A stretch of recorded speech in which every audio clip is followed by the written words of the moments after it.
mais uma vez, a gente tem a afirmação de uma grande e uma grata satisfação.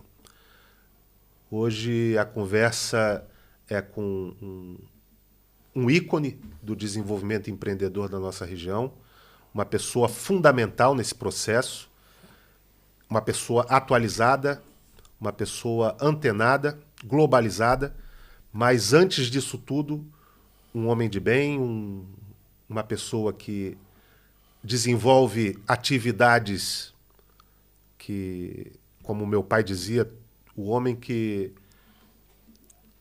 não plantou uma árvore, não teve um filho e não escreveu um livro, ele morre incompleto.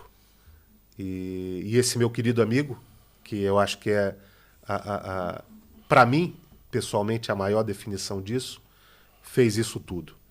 Jorge Patrão, presidente do Parcurbis, um homem que tem uma história no turismo nacional em relação à nossa região aqui na Serra da Estrela. É um homem que teve um papel fundamental na criação da Rede das Judiarias.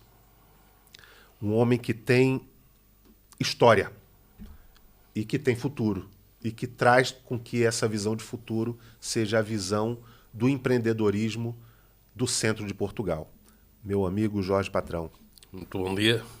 É com muito gosto que estou aqui convosco, meus conterrâneos, oriundos do Brasil, terra que me é também peculiar, porque também tenho esse pequeno estatuto que me dá muito gosto de ser cidadão honorário de uma cidade da Bahia. Não é Salvador, é Santa Cruz Cabrália, e portanto é com muito gosto que dialogo hoje sobre empreendedorismo aqui convosco. Nós estamos no Parcurbis, que é a sua casa, que é a nossa casa também, que você já deixou isso à vontade para toda essa comunidade que está aqui no entorno.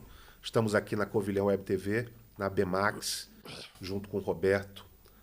E hoje eu te digo que o Parcurbis é um símbolo do desenvolvimento local. Mas o mais importante, Jorge, é que o Parcurbis não é um símbolo do empreendedorismo internacional, apesar de ter relações. Ontem mesmo você me dizia que estava em reunião com 3 continentes diferentes, né? Mas o Parcurbis ele não é só, ou não é apenas, né? Ele é também um polo de desenvolvimento e de sustentação e de fortalecimento das empresas locais. Tanto é que nossos vizinhos aqui dentro do Parcurbis, nós temos chineses, temos africanos, temos indianos, temos franceses, temos argentinos, temos brasileiros, mas temos também muitos portugueses. E esse ecossistema, ele é totalmente atraente para quem vem de fora, mas também é muito importante para quem está aqui dentro, né? Então a gente consegue conviver e fazer com que esse giro profissional e empreendedor seja cosmopolita, apesar de estarmos no interior. Eu queria que você falasse sobre isso. Qual é o perfil empreendedor que hoje o Jorge Patrão enxerga para trazer para cá? Bem, eu gostaria de começar por dizer que, quando fui convidado para presidir ao Parcurbis, tinha uma estratégia. E a estratégia que também propus nessa altura à Câmara Municipal é que fôssemos considerados por parte do município uma espécie de braço armado para o empreendedorismo e o desenvolvimento económico da região. E a Câmara assim aceitou. Nós funcionamos muito em ligação não só com a Câmara, mas também com a Universidade. E eu gostaria de começar por dizer que nós tínhamos uma tarefa difícil, porque o local onde estávamos a trabalhar correspondia a uma cidade que se estava a desindustrializar, ou melhor, que tinha modificado a sua maneira de trabalhar industrialmente de mão de obra intensiva para capital intensivo. Portanto, nós, há muitas dezenas de anos, na Covilhã sentimos que, por exemplo, o fim do século XX poderia corresponder a uma morte económica de uma cidade, como aconteceu, por exemplo, em Detroit, nos Estados Unidos, ou em cidades aqui do velho continente, da Inglaterra. a desindustrialização podia acabar com esta cidade. E a cidade tinha que desenvolver uma estratégia, e a estratégia foi essa, foi seguir, em primeiro lugar, desde antes da Revolução Democrática de 1974, que se criou o embrião do que é hoje a Universidade da Beira Interior. Isso foi logo a primeira âncora de modificação da cidade. Hoje estamos a falar de uma cidade com pujança económica, com pujança universitária, com pujança patrimonial, e era isso que nós queríamos seguir. Bem, mas o que é importante para quem nos ouve também, do meu ponto de vista, é que uma cidade no século XX, que vivia de uma grande classe operária, que trabalhava nos têxteis de lanifícios, era uma cidade muito fechada sobre si própria, em que havia estratificação social, em que na altura os considerados patrões eram uma classe à parte, em que os trabalhadores não viam uma renovação social a não ser a que vinha da sua própria sociedade. E isso tinha que mudar.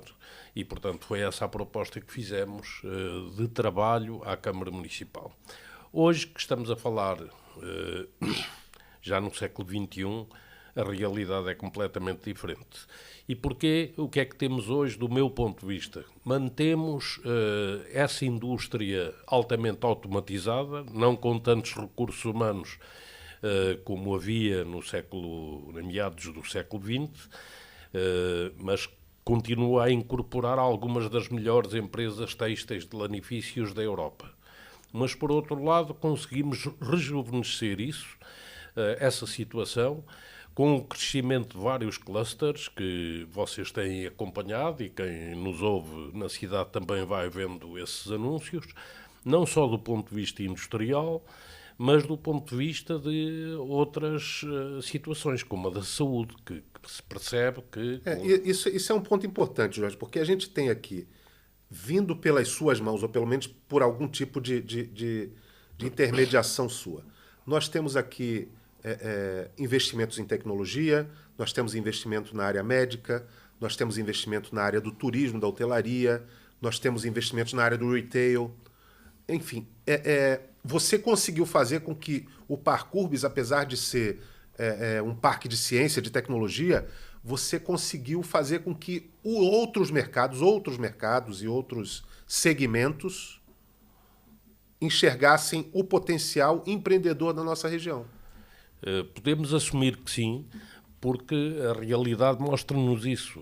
E eu não nego que a minha colaboração e a minha presença, ou a presença do Parkurbis, em negociações várias de vários setores desses clusters, está sempre presente. Nós, enquanto estamos a falar, na altura pensava-se o Parkurbis é para empresas que montem os computadores e estejam aqui, sejam startups ou centros de desenvolvimento de empresas maiores, a trabalhar com esses computadores. Para mim foi sempre muito mais do que isso. O Parkurbis tinha que ser uma âncora que chamava e acolhia e acarinhava outras iniciativas.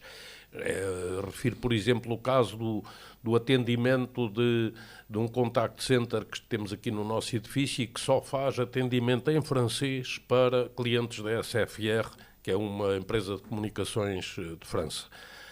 Diziam-me, mas o Parkurbis não é para contact centers. Não, isso também é tecnologia e permitiu empregar dezenas e dezenas de pessoas que muitas delas tinham já uma idade que lhes permitia vir-me dizer eu não esperava voltar a trabalhar. Mas isso também é tecnologia. As pessoas estão a atender clientes franceses tecnologicamente, a dar as suas respostas e num outro país, com um atendimento apenas em francês. Ali não se fala português. Mas não deixa de ser um contact center. Mas presta a sua função económica e social, paga muitos ordenados, muitos prémios de produtividade e a pessoas que eram emigrantes ou que eram filhos de emigrantes e que hoje vivem aqui de uma forma estável. Por outro lado, esta empresa que está a elaborar aqui atrás de nós, a MEPI Surface, também uma empresa industrial, também me diziam, mas o Parkurbis não tem muito a ver com com a situação industrial. Pelo contrário, hoje temos uma fábrica modelo que emprega 440 pessoas no momento, que pretende ainda ampliar e que é a fábrica modelo de um dos maiores grupos mundiais de mecânica de precisão e que trabalha para marcas muito conceituadas de renome mundial. E é considerada pelos franco-suíços a empresa modelo de um grupo que tem fábricas nos Estados Unidos, na África, na Europa, na França e na Suíça. Portanto, isso é tecnologia também e é modernização. Mas enquanto estamos a falar, estão 440 pessoas só nessa empresa a receber um vencimento. Portanto, se multiplicarmos isto agora para o âmbito da saúde, é evidente que quando se começou a falar na possibilidade da Covilhã atrair um hospital de CUF, é um hospital privado, vai complementar o cluster da saúde de um qualificado centro hospitalar da Cova da Beira, mas vai empregar mais 330 pessoas, vai ter o último grito em imagiologia, isso também é tecnologia, mas direcionada para a área da saúde. Quando nós gastamos tempo, e eu nem julguei isso possível, ainda recentemente, há cerca de um ano, começaram a aparecer aqui, e é assim que, do meu ponto de vista, se puxa a meada, jovens argentinos altamente qualificados que trabalhavam para Silicon Valley, mas não queriam viver na Argentina devido ao problema que nós sabemos existir aí. Estão hoje a viver na Covilhã, continuam a fazer o seu trabalho, recebem os seus ordenados e ajudam a rejuvenescer a população da cidade da Covilhã. Portanto, em conclusão, tudo isto é tecnologia, tudo isto é cosmopolitismo e deixa-me dizer uma coisa, Raxwell, não, esta sociedade sobre a qual estamos a falar nada tem a ver com a sociedade operária fechada em si que eu falava no início. Estamos a falar de uma sociedade aberta a todas as pessoas do mundo, dos vários continentes, e ainda bem, eu concluía agora só com isto, aquilo que dizias de eu ter falado estes 2 dias com pessoas de 3 continentes. É verdade, nós estamos aqui a falar com luso-brasileiros, mas agora vou ter uma reunião sobre um investimento virado à Ásia, corresponde a uma fábrica de soldas, que eu penso que se irá concretizar na Covilhã e representa também muita tecnologia. É uma empresa que tem, basta ver só um portfólio de produtos, são 400. E isso significa a entrada de um país, de um mercado produtivo asiático na Europa. E, portanto, quando isto acontece é porquê? Porque nós conseguimos construir uma cadeia de negociação que envolve também uma universidade. Um ambiente cosmopolita com uma universidade que consegue suportar, seja uma fábrica de soldas com os seus engenheiros mecânicos, seja uma fábrica de diamantes artificiais com os seus laboratórios e engenheiros. E isto significa uma mais-valia muito grande que eu posso assumir isso aqui, porque não é fácil encontrar-se na Europa uma situação destas, ou mesmo no mundo, porque se for uma cidade muito grande, como Berlim ou Lisboa, ou mesmo o Porto, não é fácil conseguirmos dizer ao empresário que quer fazer uma fábrica de diamantes, olha, tens aqui o reitor e o vice-reitor que te vão apoiar e acarinhar e acompanhar o investimento que vais fazer. Mas numa cidade da nossa dimensão nós conseguimos fazer isso. E, por exemplo, no caso dos indianos, indiano-belgas, da fábrica de diamantes artificiais, que é um investimento colossal, já foi considerado projeto de interesse para o interior, pelo AICEP, eles era para irem para a Alemanha e escolheram Portugal porque este ponto de convencimento foi muito forte para eles. Da parte dos outros asiáticos, da fábrica de soldas, eles passaram aqui quase por acaso, por conhecimentos privados apenas, mas iam a caminho, vinham de Madrid de uma feira para irem à Polónia assinar o contrato para se instalarem na Polónia. Já não foram à Polónia e ficaram aqui. Isso é muito importante, Jorge, a gente entender esse cenário que você consegue criar efeitos colaterais em relação ao negócio, como, por exemplo, você nos ajudou a trazer o Grupo Povo, que é um grande grupo de comunicação brasileiro aqui para Portugal e se instalou aqui na Covilhã e está instalado aqui no Parque Urbis. Vai ser desenvolvido a partir dele o guia de investimentos do centro de Portugal, que já está na rua, quer dizer, já está na rua em captação, em construção.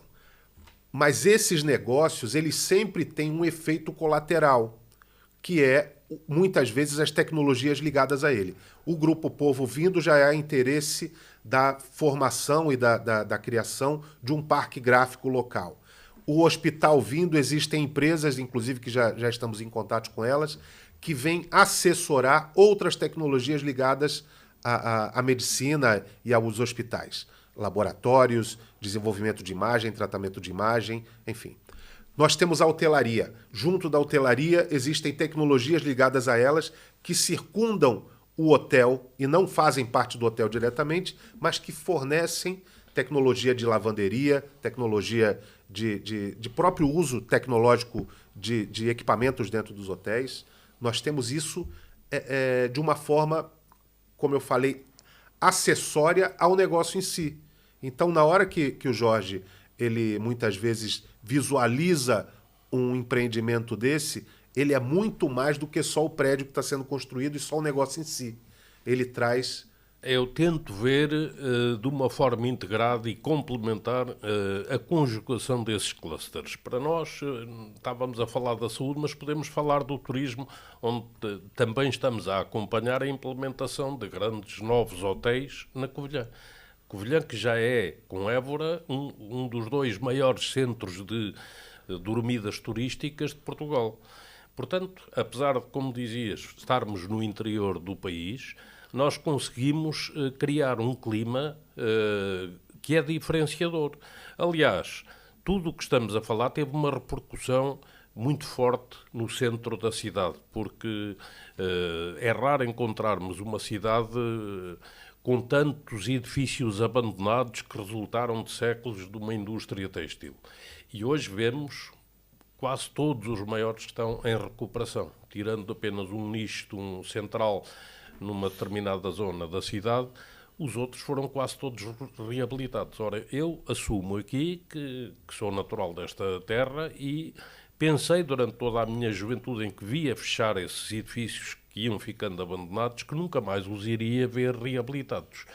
E estava enganado, felizmente, porque agora assistimos, e eu próprio participo em algumas dessas reabilitações, com gosto, ver o rejuvenescimento de uma cidade. Vejam aquela torre de Santo António, com 18 andares, era o prédio mais alto da cidade, estava abandonada há quase 50 anos. Desde quase a Revolução. E hoje está com um grande investimento em curso para a reabilitação. Portanto, se nós apresentarmos uma cidade reabilitada e uma cidade rejuvenescida, cosmopolita, que foi capaz de atrair nómadas digitais argentinos, quadros brasileiros, recursos humanos da Índia ou do Bangladesh ou da África, tudo isso para mim é uma coroa de glória em que sinto com orgulho estar a participar, porque para mim só sou radical numa coisa, é na liberdade e na maneira como olhamos o outro. E o ser humano é igual em todo o mundo, mas só temos a ganhar com uma sociedade muito aberta e muito rejuvenescida. Esse para mim foi o segredo, por exemplo, da história dos Estados Unidos. E isso é importante porque esse tema a gente conversa há bastante tempo. E o Jorge tem uma visão muito, muito interessante em relação da importância do papel dessa migração, dessa gente, né, que vem de fora, que faz com que a economia se movimente, mas a cidade também respire, né? E, consequentemente, traga... E se formos honestos, todos podemos testemunhar que assim é. Todos podemos. Só as pessoas de mentes fechadas, como vimos ontem na televisão, de extrema-direita, a contestar a imigração, isto não passa de ignorância pura. Não passa de... E é uma situação que se está a viver na Europa, mas que eu acho que é episódica, porque a Europa não foi assim e não será assim no futuro. E eu sou um daqueles que estará nessa linha de combate para ajudar a criar uma sociedade Sempre mais esteve, aberta, né? um país mais aberto e uma cidade mais aberta. Jorge, e é interessante porque essa visão que o Jorge mostrou que tem, desenvolvimentista, empreendedora, evolutiva, né, é resgatada através de uma obra que eu tive o prazer de ler, o livro, como mais uma vez dizendo como meu pai falava, um livro que deve se respeitar porque é um livro que fica de pé, né? Interessante. É um 1677, A Fábrica del Rei. E aí eu queria fazer uma provocação, Jorge. Porque isso fica muito claro. É um livro, gente, de uma leitura que não se consegue parar. É um livro que alguns charutos ajudam rapidamente a consumi-lo, mas que não vira fumaça, né? Porque ele deixa na gente uma base histórica, inclusive nos ajudando a entender as características de uma sociedade. E o livro, ele mostra, que eu acho que foi uma das coisas mais importantes para mim, já a veia ou a capacidade, a estrutura empreendedora de uma região. Exatamente. Né? É isso mesmo. Foi isso que me levou. Mas, ao mesmo tempo, em que mostra também o potencial de acolhimento de estrangeiros no local. Porque nós tínhamos, naquela altura, uma quantidade brutal de gente que veio de fora, até de outros grandes sítios da Inglaterra, de Espanha, enfim. Não seria uma quantidade brutal, mas eram técnicos qualificados que vinham ensinar a lançar as primeiras manufaturas portuguesas. Agora, se virmos bem, o livro tem atualidade, porque mostra a abertura e mostra empreendedorismo. Esse livro fala de empreendedorismo e fala por isso pus no subtítulo, que é a primeira cidade europeia onde os criptojudeus lançaram uma grande indústria. Apesar de vivermos em tempos da Inquisição, nessa data, em 1677, e eram tempos muito fortes da Inquisição, nós fomos capazes de continuar a recriar, enquanto se resistia à Inquisição, enquanto se resistia às prisões, que eram às centenas, enquanto se perseguiam os empresários e os empreendedores, porque a Inquisição tinha interesse maior em perseguir um empresário rico do que um trabalhador da fábrica, porque lhes ficava com os bens, que esse era o fito. E apesar disso, o livro mostra um sintoma de resistência dos empresários. Eles foram empreendedores, continuaram a ser, quando eles eram perseguidos e presos, os seus, por vezes, filhos e netos e sobrinhos conseguiam desenvolver e, principalmente, conseguiam alargar ao mundo a sua presença. Eles iam para o Brasil, eles iam para Antuérpia, iam para Amsterdão, iam para Londres e continuavam a ter os seus contactos aqui em Portugal, na Covilhã. Portanto, o livro pretendeu ser, no seguimento da inventariação que já tinha sido feita do património, sabia-se quando é que tinha aparecido esse património, estamos a falar de centenas de edifícios, mas eu quis trabalhar a raiz das pessoas que fizeram esse património. E a conclusão que se tira é precisamente essa. Estes empreendedores eram, em 90% dos casos, ou cristãos novos ou criptojudeus, que é um tema que também existiu com muita força no Brasil, principalmente no Nordeste, na Bahia e em Pernambuco. O livro ele traz para a gente um alento e mostra essa característica da Terra, né? De dizer assim, olha, é uma identidade muito nós própria. Temos uma identidade própria e nós temos a vocação do mundo. Não foi uma estrutura criada para se fechar na cidade. O que se produzia aqui era vendo o mundo, enxergando o que... Como é que você acha, Jorge, que estaria... Claro que isso é um exercício de pura provocação. Como é que estaria esse cenário se naquela altura os criptojudeus não tivessem sido perseguidos e essa história não tivesse aquele fim naquele momento, né? Aquela perseguição. É uma boa pergunta. É uma pergunta difícil que exige uma resposta difícil, mas do que eu pude apurar e gostarei um dia, quando me reformar, de escrever um outro livro que verse um tema complementar a esse que estás a referir. Como é que estaria a cidade se não houvesse esse travão da Inquisição? Tinham aparecido muito mais empresas, mais fábricas, mais manufaturas e, certamente, o seu impacto no país e na Europa teria sido ainda maior. Já foi grande, mas teria sido ainda maior. E onde é que eu queria chegar? É que muitos dos atores que estão neste livro são os que ficaram na Covilhã e que ficaram, apesar dessa resistência, a trabalhar na Covilhã. Mas há um leque de seus familiares ou relacionados ou conterrâneos que não ficou na Covilhã e foi criar riqueza em outros países da Europa, principalmente, também do Brasil, principalmente do Brasil e da Europa. E esses aí são os que podiam cá ter ficado, mas foram para fora e onde concretizaram o quê? Tornaram-se expoentes mundiais, por exemplo, do trabalho dos diamantes. Tornaram-se alguns dos maiores colecionadores de arte do mundo. Ainda há poucos dias, e tenho estudado isso, há um inventário feito em 1682, que é mais ou menos a data deste livro, 1677, feito em Antuérpia, onde um português reunia 200 quadros, pintores como o Vermeer, o Rubens, o Van Dyck, entre outros, o Tiziano, o Tintoretto. Isto é impensável que os portugueses conhecessem uma situação destas e vejam-se o nível do que conseguiam fazer. E faziam-no com base no seu poder de mercantilismo ligado aos diamantes, mas também às especiarias e, por vezes, ao comércio de escravos, que na altura existia.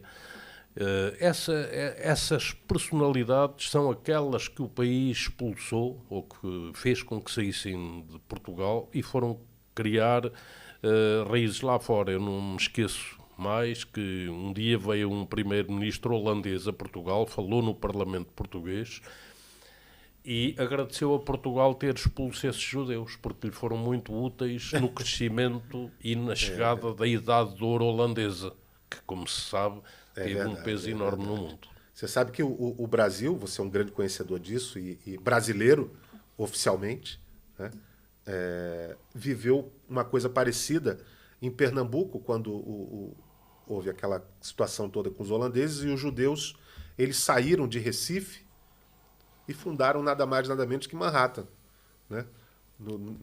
Praticamente nos Estados Unidos, e que os Estados Unidos também agradece isso. Também agradece.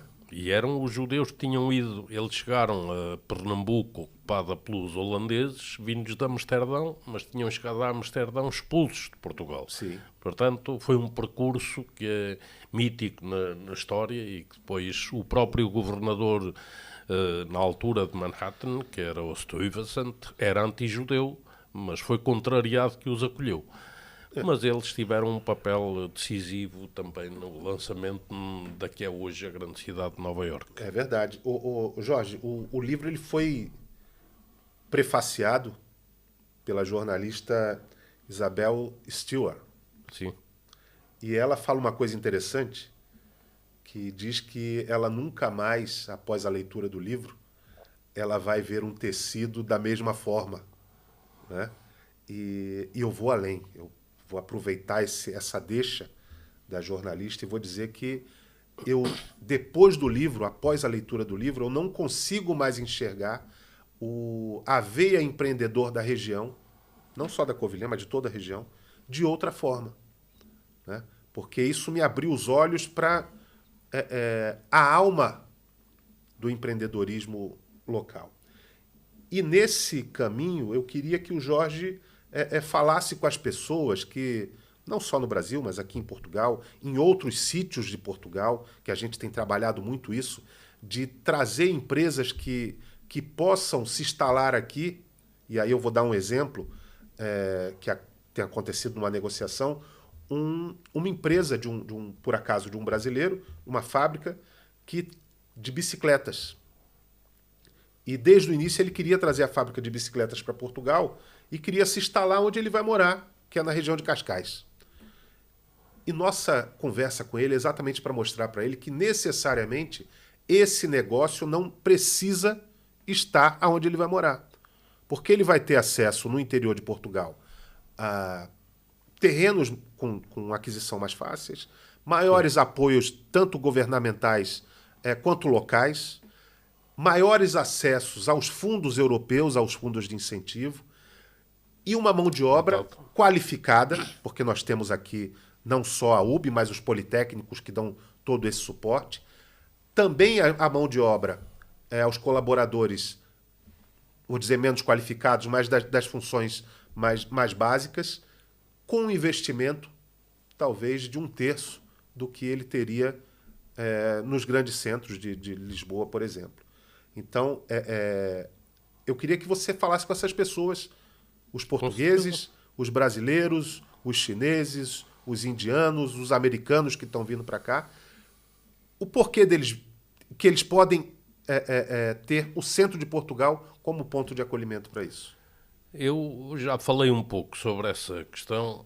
Eu acho que é uma mais-valia significativa e decisiva nós dispormos de uma universidade. Expliquei como é que ela nasceu, mas ainda acho que nós, na nossa cidade, ainda não temos consciência de que fomos capazes, não sendo uma capital distrito em Portugal, ter sido a única cidade portuguesa que acolheu a sede de uma universidade.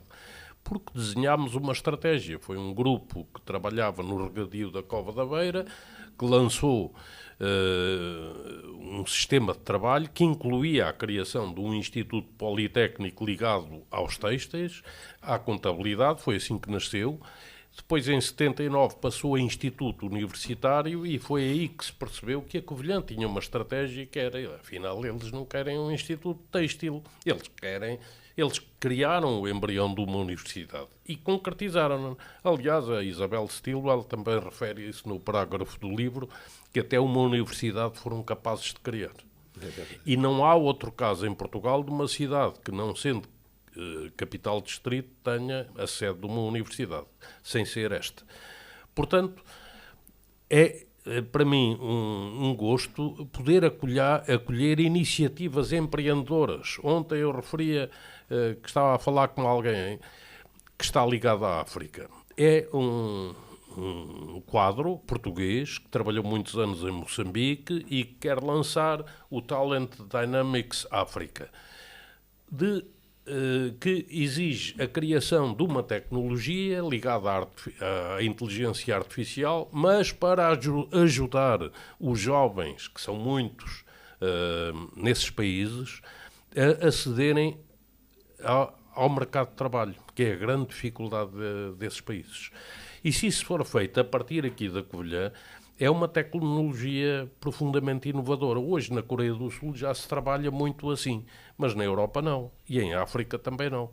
E se nós formos pioneiros e ajudarmos, e principalmente sentirmos que estamos a ajudar jovens africanos a trabalhar em África, ou outros que possam querer vir para a Europa, aí estaremos, e eu vou dar todo o apoio a essa iniciativa, como dei à dos nómadas digitais argentinos ou a outros que já falámos aqui em diversíssimos casos, sejam portugueses ou estrangeiros, isso para nós é igual.